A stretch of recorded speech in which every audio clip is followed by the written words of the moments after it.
দেখলেই মনে হয় ফেরেশতা, দেখলে মনে হয় কি সাদা টুপি, সাদা পায়জামা, সাদা পাঞ্জাবি। আর অফিসে বসে যেগুলো ঘুষ খায় দেখলে মনে হয় জুতে দিয়া গালে দেয়, সালাম দিলে উত্তরও দেয় না। কেমন আছেন? সুবিধার না, তোর সুবিধা জীবনে হবেও না। যে হারাম খায় তার সুবিধা নষ্ট করে দেন কে? কত ঘুষ খায় দেখেন। হারে টুপি মাথায় দিয়ে এখন কিছু হুজুর আছে ঘুষ খায়, আমি রোজা রাখছি ধর্ম না, ড্রয়ারে থুয়ে যাও। কত বড় আল্লাহ বলি, সাথে সাথে লাথি দিবেন বুকে। এখন যেগুলো ঘুষ খায় এগুলো দেশের দুশ্মন, মানবতার দুশ্মন, ঠিক না ঠিক? পুলিশের বেতন কত এখন? থানাতে অবশ্য ঘুষ কমছে বোধহয় কিছু, হ্যাঁ?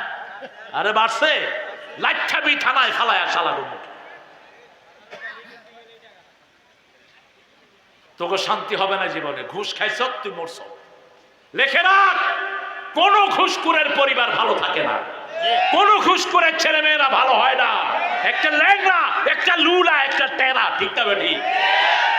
আর ৭,০০০ টাকা মসজিদের ইমাম পায়, ছেলে একটা বিরাট ডিসি, আর একটা বিরাট মাদ্রাসার প্রিন্সিপাল, আর একটা বড় জামে মসজিদের পেশি। আছে না নাই? আলহামদুলিল্লাহ বলে। অল্প খাবেন, অল্পে তুষ্ট থাকবেন, বাড়িয়ে দিবেন কে? ওয়ালা নাবলুওয়ান্নাকুম বিশাইইম মিনাল খাউফি ওয়াল জু' ওয়া নাকসিম মিনাল আমওয়ালি ওয়াল আনফুসি ওয়াস সামারাত। সম্পদ কেড়ে নিয়ে গেছে, বাড়িঘর সব কেড়ে নিয়ে গেছে, কেড়ে নিয়ে গেছে তার সব মান সম্মান, কেড়ে নিয়ে গেছে তার যত রকম ফসলাদি আছে। তারপরে আল্লাহ বলছেন ওয়াবাশশিরিস সাবিরিন, ধৈর্য যদি ধরো, ধৈর্যশীলের যুদ্ধে সুসংবাদ দান করেছেন কে? শুধু বলবেন আল্লাযীনা ইযা আসাবাতুহুম মুসিবা ক্বালু ইন্না লিল্লাহি ওয়া ইন্না ইলাইহি রাজিউন। দুঃখে পড়ে না ভেঙে যে বীর পুরুষ, বাধার প্রাচীর দেখে হয় না বেহুশ, তেমন মানুষ কই বীর মুজাহিদ, দুর্জয় দুঃখে শোকে তাকে খুঁজি আজ, তাকে খুঁজি আজ, তাকে খুঁজি আজ। যখনই কোনো কষ্ট হবে, স্যান্ডেলের ফিতা ছিলার কষ্ট, বুখারীর বর্ণনা, পায়ে সামান্য কাটা বিঁধার যন্ত্রণায় যদি কেউ ইন্না লিল্লাহ পড়ে, আল্লাহ তার জীবনের গুনাহগুলো মাফ করে দেয়। আল্লাহ বলছেন উলাইকা আলাইহিম সালাওয়াতুম মির রাব্বিহিম ওয়া রাহমা, যারা ইন্না লিল্লাহ পড়ে আমার সব রহমত বরকত আমি তাদেরকে দান করে দেই। আউলাই, এত ঠুনকো জিনিস নিয়ে চলস কেন? কোরআনকে যারা ভালোবাসে নাই, আল্লাহ তাদেরকে অপমানিত করেছে, ঠিক কিনা? আল্লামা সাইদির কি দোষ ছিল? কি দোষ ছিল যার হাতে 50 জনের উপরে মানুষ কালেমা পড়ে মুসলমান হয়েছে?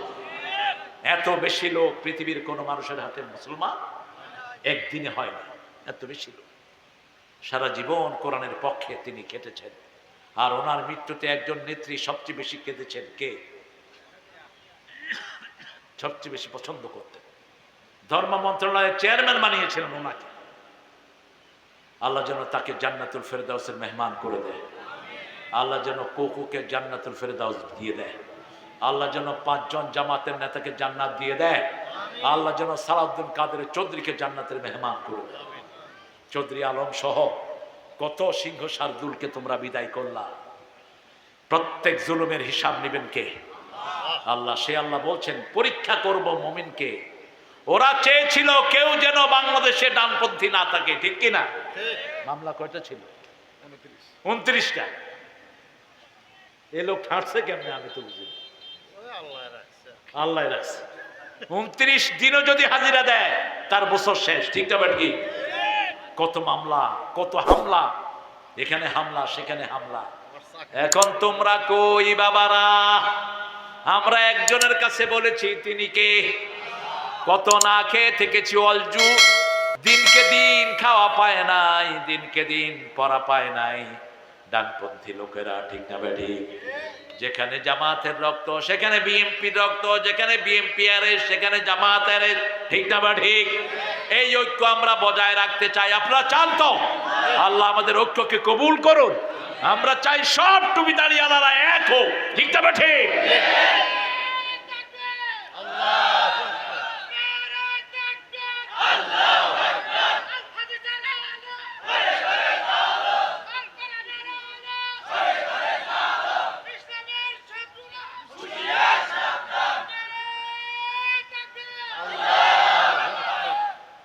দল বিএনপি যদি দেশ গঠন করে আমরা তার সাথে সহযোগিতা করব। কি বলেন? 3 বারের অভিজ্ঞতা আর ইসলামপন্থীরা যদি সাথে থাকে এই দেশটা সঠিকভাবে চলবে। ঠিক তবে ঠিক। আল্লাহ আমাদের এই ঐক্যকে কবুল করুন। আমরা যেন কেউ ঐক্যের বিরুদ্ধে কথা না বলি, এক হয়ে যাব আমরা। কারণ আমাদের চারিদিকে তিনদিকে ভারত, তিনদিকে কি ভারত, আর পাশে হলো বঙ্গোপসাগর। আমাদের যাওয়ার কোনো উপায়, কোনো জায়গা নাই। তবে হ্যাঁ, আমরা যদি ডানপন্থীরা একসাথে ক্ষমতায় আসি তাহলে পাশে আফগানিস্তান আমাদের পাশে আসে না নাই? পাকিস্তান আছে না নাই? ভারতের মোদি মাইনকার চিপায় পড়বে।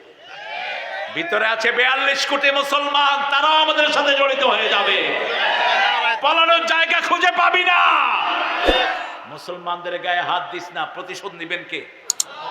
আল্লাহ প্রতিশোধ নিবেন। আজিজুন যুনতিকাম, তার চেয়ে বড় প্রতিশোধ গ্রহণকারী আর কেউ নাই। সে আল্লাহ রাব্বুল আলামিন বলছেন, তোমাদেরকে 5টা জিনিস দিয়ে পরীক্ষা করব, ভয় দিয়ে পরীক্ষা করব। ভয় দেয়া হয়েছে, কোনো ভয়ে আমরা ডরি না, শুধুমাত্র একজনকে ভয় করি। তিনি কে? আল্লাহকে যারা বেসেছে ভালো, দুঃখ কি আর তাদের থাকতে পারে? হ্যাঁ, আমাদের কেরামত স্যার 1000 টাকা দিয়েছেন। আমরা দিবেন সামনে ইনশাল্লাহ, আমরাই দিয়ে যাবো ইনশাল্লাহ। মাহফিলগুলো আমরা আসবো বিভিন্ন ডোনেশন নিয়ে ইনশাআল্লাহ। আল্লাহ তৌফিক দান করুন। কথা কর না কেন? সব টাকা তো ওনারা তো ইফতারিও মানুষের করাইতো না, অপচয় হবে ইফতারি করে। শয়তানের গোষ্ঠী 2 লক্ষ কোটি টাকা পাচার করেছে একা হাসিনা, আর তার সরকার মিলে 28 লক্ষ কোটি টাকা পাচার করে নিয়ে গেছে। তবে আমরাও বাংলাদেশের টাকা কারো পেটে হজম। বাংলাদেশের মানুষ কার কাছে হাত তোলে? দেখবেন একটা রিক্সাওয়ালা যখন ভাঙা রাস্তায় পড়ে কয়, আল্লাহ তুই চেয়ারম্যানের বিচার করিস। ঠিক কিনা? আল্লাহ তুই নেতাকে বিচার করিস। বিচার দেয় কার কাছে? খুব নীরব বিচার আল্লাহ করে দেয়। সুবহানাল্লাহ। এই জন্য দেখেন যতগুলো হারাম খাইছে একটা এখন জমিনে। আপনাদের সিরাজগঞ্জে সবচেয়ে বেশি খাইছে যিনি, সবার আগে ভাগছে তিনি। তার বাড়িতেও কিচ্ছু নাই, কথা ইশারায় বুঝে নিবে। এই জন্য হারামের কাছে যাব না। হালাল আছে যেখানে বরকত আছে। মাদ্রাসার হুজুর, মসজিদের ইমামের বেতন সবচেয়ে কম কিন্তু সবচেয়ে সুন্দর চলে। নাম তোর ওসিগিরি থানা এখানে না। আলেম ওলামারা বসে আছে স্টেজে, তুই জুতা নিয়ে উঠলি কেন?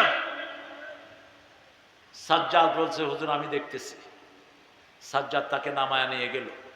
ওনাকে পাঠাইছিলেন মোমেন মন্ডল। চিনেননি আপনারা? 2-4টা পয়সা হয়েছে কোন দিকে। উনি বিশাল নেতা হয়ে গেছে। আমাকে প্রথম প্রোগ্রামে ওই বেটাও ছিল, এসপি সবাই। তো এক হুজুর দিছে একটা গজল গাইতে। হুজুর গজল গাইতেছে, যদি কাল বিহানে শোনা যেত আল্লামা সাইদি জেলে নাই।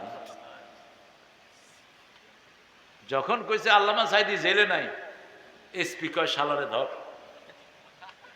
মোমেন মন্ডলে আমার কয়, হুজুর এটা কি হলো? আমি কি হলো? হ্যাঁ গজল গাইছে। আপনারা আপনাকে নেতা নিয়ে গান? হ্যাঁ নেতা নিয়ে গেছে। অ্যারেস্ট করো। আমি বললাম, এসপি সাহেব এটা আপনার অফিস না, এই লক্ষ লক্ষ লোক করে ছিঁড়ে ফেলবে, অ্যারেস্ট করতে। সিরাজগঞ্জের লোকদের মধ্যে শক্তি আছে না নাই?